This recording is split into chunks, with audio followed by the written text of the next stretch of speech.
So I truly think the internet is not going to be too fond of episode 2 of Worthless Appraisal. And it's a couple fold why I think this. One, I don't think there was like a lot of love for the first episode. I'm not saying people didn't enjoy it, but I think it's kind of a mixture of people who really like the edgy side of anime really enjoyed episode 1, and then there was kind of a handful of like, yeah, we'll see where it goes. I thought it was a pretty good episode last week and very, very enjoyable. I mean, I think it was a pretty good episode, but yes, I had a lot of fun with it. Not that I thought it was a masterpiece, but yeah, it was good. The thing is I've seen this a lot with anime that have seemingly a more intense either episode or arc, but then it switches to more slapstick comedy, or really the best way to put it, a sillier style.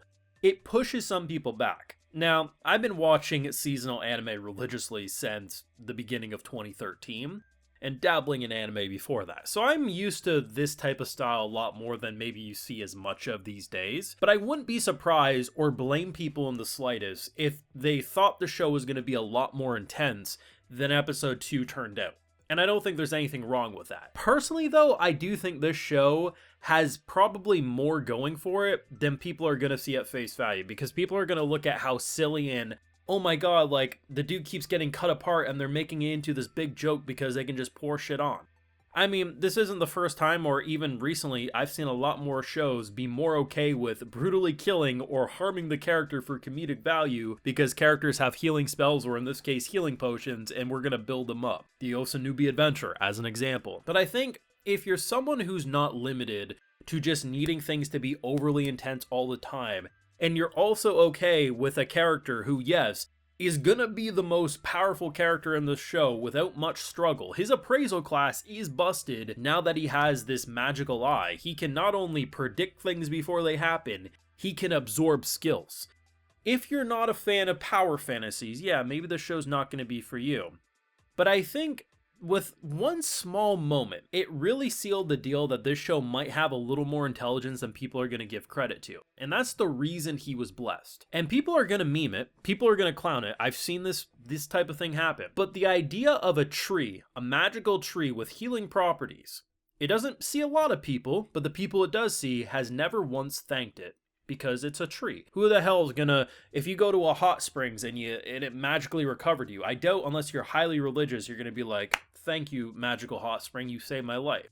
But the fact that he did made her happy. It sounds silly and it sounds way too simple to be smart, but it honestly is. Like the idea that this man didn't get chosen because a goddess summoned him, didn't get chosen because of some magical, no, because he was just genuinely appreciative of something that he couldn't see, didn't even think something was there, but just his kind-hearted nature that he was willing to even just be appreciative to a freaking tree. Some people are going to say I'm thinking too much about that, but I'm not saying this is some 10 out of 10. I'm saying this is a solid 7 out of 10. And those little moments do actually have me excited for how his character is going to progress, but that's just me. Of course, if you want to support my work and see my full thoughts to these episodes, I do have a Patreon where we got those full live reactions if you're so interested. So, this was a weaker episode than the first, for me anyway, but I still, if anything, I think I'm more interested in where it's going to go. So, I assume said magical tree goddess comes with us, maybe even the adoptive mother mistress person. I don't even know. She clearly isn't biologically, because I don't think she gave birth to a tree, but she definitely is the protector and guardian of, you know, obviously this spirit. And I wasn't sure. I don't even think I really had a strong suspicion of what appraisal was going to do, because I haven't really looked into the show, right? Once the appraisal started doing its thing, I thought to myself, that's really cool. And I think they cover the tracks too, because often when these shows have like I have the worst skill known to man, but secretly I turn it into the most OP thing, you think to yourself, how in God's name has no one else with this generic skill used it in this way? In this case, you can't even say that, because the only reason his skill's doing what it's doing is because he has a magical eye now. It was gifted to him by said spirit, and because of that, he can now not just simply appraise basic things, he can appraise attacks, and then in return it says, your leg's gonna get cut off in 5 seconds, this right leg. And you can use that to predict things going on. Or, as it evolves, you can absorb skills, and that's pretty insane. If you don't like a character who's probably not gonna struggle too much after the next episode or two, yeah, maybe this isn't gonna be for you, but if you're honestly just looking for a fun time with an enjoyable MC, I think this one's actually scratching an itch. I think if you want something that's more serious and more edgy, Ubo Blot's probably up your alley, but I think, you know, this one's, it's got something going for me. And unfortunately, it does feel like a lot of people who watched the first episode missed some details, and I think we're acting like the MC was a lot more dumb than he is. The big thing to me was that, he didn't take. So he heals himself with the magical water, right? And then he leaves. And he doesn't take any with him. I wasn't 100% sure, but I was pretty sure. And if you go back and look, when he's initially fighting for his life the first time before waking up near the tree, he throws his bag, meaning he has no items or containers to take more water with him. And as I said in my video last week, it's not like he saw this spirit. It's not like he was by himself. Can he just sit there forever? No, he was forced to leave if he wanted to survive. He had no container to take more water, but I saw people say that he was an idiot because he didn't take more of the magical water with him, but it's like he wasn't an idiot. He literally had no items to take with him. So I think I think people walked into last episode with the expectations, here's our generic MC,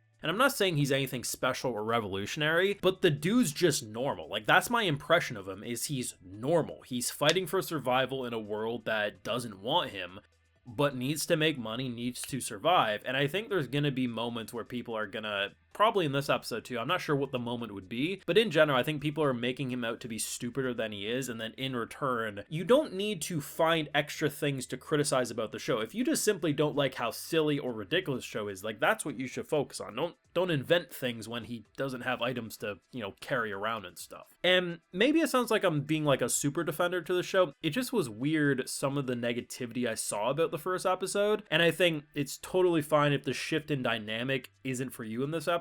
I just think the MC is surprisingly normal, and I can completely respect the idea of a magical spirit that's never been thanked probably in her life for helping anyone, despite always helping anyone, which honestly was probably my one big question after last episode. Was he the first person to ever discover her? And that's probably why she blessed him. No, actually, she helps everyone, but no one's ever thanked her. That's way more interesting, and honestly cements the show to being actually a pretty good show and not just a mediocre fine show of the season. That's just me anyway. I mean, I'm not saying people need to love this show. I'm not even saying people have to watch this show. I will continue watching it because I do like the kind of goofy nature. Even though the goofy nature is not as fun as the intense nature to me, I still think I'll enjoy this show for what it's having to offer, and I'm interested to see where his life and parties and his OP-ness will go, because as it stands, I feel like he's going to be an indestructible force of nature, but I guess only time will tell. You let me know what you thought down below. Are you going to keep on watching this one? It is a massive change, and I expect many people are going to dip out after this episode, but maybe I'll be proven wrong. You let me know your thoughts down below. Be sure to leave a like if you enjoyed, subscribe if you're new around here, of course, ring that bell, and like I mentioned, we got those full live reactions over on Patreon, and hey, while you're over there, I'll also give you a video shout out. So today we got Armana, Kev, Joanne, Lady Killdragon, Matthew Prezeru, Kakyu, and we also have Laser. So I appreciate the support, everyone. Please take care, have a good one.